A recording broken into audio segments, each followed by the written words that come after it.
Prosecutors in the Comoros on Thursday sought a life sentence for former President Ahmed Abdullah Sambi, who was tried in absentia for high treason. The 64-year-old Sambi, the arch-opponent to current President Azali Assoumani, faces charges related to the alleged sale of Comoran passports. Pour l'instant, c'est un réquisitoire.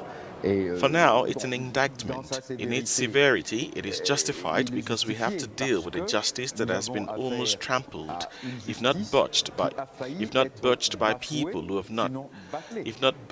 people who have chosen to confront it on the outside. De l'affronter à l'extérieur. Sambi, who led the small Indian Ocean archipelago between 2006 and 2011, passed a law in 2008 allowing the sale of passports at an exorbitant fee. Mais le souci, nous en tant que citoyens, we as a citizen ask that the alleged or defendants brought before this exceptional court reimburse at least the amounts that they embezzled. Sambi has already spent 4 years behind bars and was originally placed under house arrest for disturbing public order. All eyes were set on the Black Stars World Cup opener in Ghana Thursday. VP Mahamadou Bawumia and other public figures watched the Group H opening thriller in Accra. Despite a solid fight, Andre Ayew's teammates lost to Cristiano Ronaldo's squad 2-3 in the stadium 974 in Doha. Ghanaian fans were proud in defeat. Our players have really done well. Just that it's some few laps that make us lose the game. But I hope, inshallah, the next match we are going to make it. It's quite unfortunate that we consider that unnecessary 3 goals. But I'm hoping that in our subsequent matches, Ghana will win. There's no need for us to be angry or mad at them. Not at all. They did well. It wasn't easy. The game was actually tough, but they did well. Scoring 2, kudos, they've done well, yeah. Ghana will play South Korea on Monday and will count on its fans. Coach Akufo-Addo said the Black Stars proved Thursday they could compete with the opponent. For now, they sit at the bottom of Group H. West African nations have met with European leaders for talks on homegrown ways to prevent jihadist conflict in the Sahel, threatening to engulf countries in the Gulf of Guinea. The summit, held in Ghana's capital, Accra, on Tuesday, also comes as more Western nations have withdrawn peacekeepers from Mali after its military junta strengthened cooperation with Russia.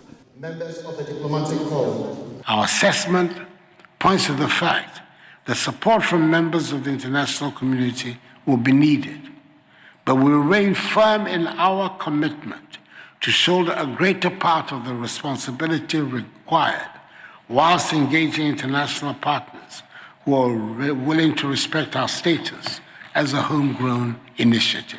Coastal states Ghana, Benin, Togo, and Ivory Coast face increasing threats and attacks from Islamist militants across their northern borders with Burkina Faso and Niger. The Sahel conflict began in northern Mali in 2012, spread to Burkina Faso and Niger in 2015, and now states on the Gulf of Guinea are suffering sporadic attacks.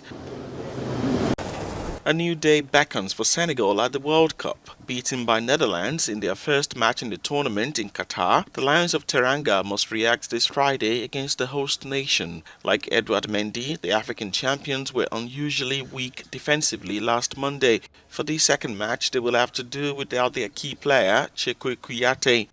This should be the only initial change in the starting lineup of the Lions of Teranga. Senegal's power, just as Ecuador, is physically no match for Qatar, who were totally outclassed in their opening game. Akraf Afif and Almoez Ali, the stars of Al Anabi, did not prove to be any threat, even if their coach, the Spaniard Felix Sanchez, preferred to field them on account of pressure. A defeat against Senegal would mean elimination and humiliation for the Qataris.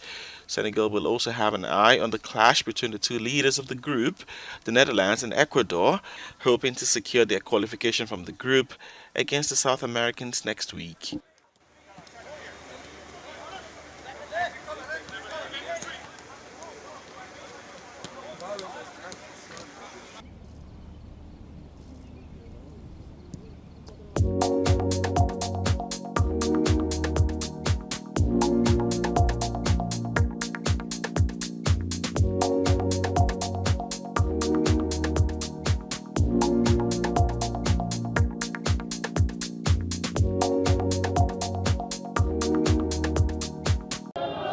Hundreds of Congolese marched in Goma, eastern DRC Thursday. The demonstration took place one day after a meeting in Luanda where the DRC, Burundi, Rwanda, as well as the East African Community envoy called for a ceasefire to take effect Friday. We are satisfied with this agreement signed in Angola, but we are still pessimistic about its implementation, especially since this is not the first agreement. There have been many summits, but the decisions have not been implemented. Some protesters carried banners in support of the Congolese armed forces who are fighting M23 rebels. Other placards were hostile to the recent agreement. We do not understand when there are rebels who call themselves Congolese, they ask for negotiations, and then it is Rwanda and Uganda who represent them. We're calling out this complicity, the notorious silence of the international community, the EAC and the African Union. The protesters delivered a letter to both French and British consulates with grievances, including an end to the international community's ambiguous response in the face of the M23 aggression.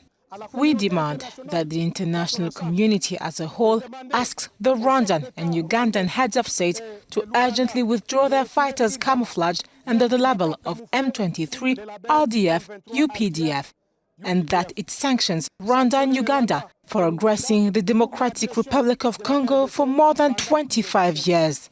In August, UN experts said they had solid evidence that members of Rwanda's armed forces backed the M23 rebels, which Kigali denied.